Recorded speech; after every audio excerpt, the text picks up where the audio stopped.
بسم الله والسلام على سيدنا محمد وعلى آله وصحبه وسلم. تيفيga idaacadda Shabeelle waa aad uga mahad celinayna imaatinka iyo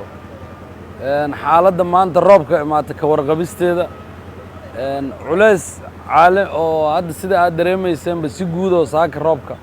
iyadoo guud ahaan roobabka jira kii maanta kuma sii jirin alxamdulillah hadda dhimashadiisa waa yartaa laakiin meelo badan oo biyo dhigay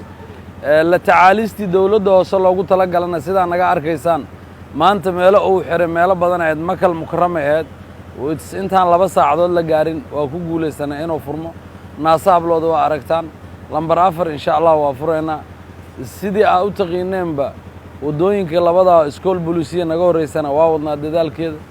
juudiga ku xigan insha Allah daala iyo waxaan gali doonaa bulxubay oo ceel qalab ah iyo jaamacadaha marka dadku waxa la rabaa inay isu dul qaataan culaysyada ka badan adduunka hadda ay roobabka ka wadaan qaybo kamid ah ka midnahay marka insha Allah taala dawladda hoosana marna waxa way ka badanayeen dawladda ka waaweyn ay ka bataan roobka waxa u malaysaa maanta inuu dawladda hoose aad uga badnaay haddana mar kasta waa la tacaala insha Allah taala oo way ku qasbantaa dawladda hoose in awood kasta ay leedahay inay qabato dawladda dhaxna ay kaalmaysato marka shacabku waxaan leenahay dhinaciina dadaalka leedan kaga baahan yahay nadaafadda ilaaliya dadka naftirkiina guryaha isu sabra wadooyinka hal dhinac wax isula baxsha gudoomiyaha gobolka Banaadir sida u taqaanaan ba kormeero ka yahay shaqada socoto ilaalina departmentyaasha qaabilsan oo waaxda nadaafadda iyo waaxda howlaha guud ugu horeyso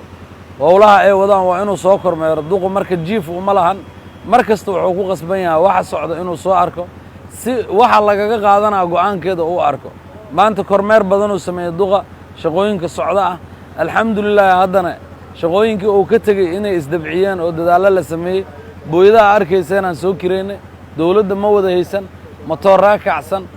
magaaladana hal mar oo roobka ka wada dhacay marka in hal mar la wada gaarana ma suuragelayso marba qaybaha culusa laga xalinaa wadooyinka dhaxo oo ugu daran oo lagu wada socdana waa la xalinaa dadka dhibaataysanna waa la xalinaa insha Allah waa sida arkayseen xalatoola wadada makal mukarrama nadaafad laga sameeyay automatically saaki airline roobka waa imaaday haddana waa la tacaalayo isla makal mukarramada waa la furo wadooyin kale waa la furaa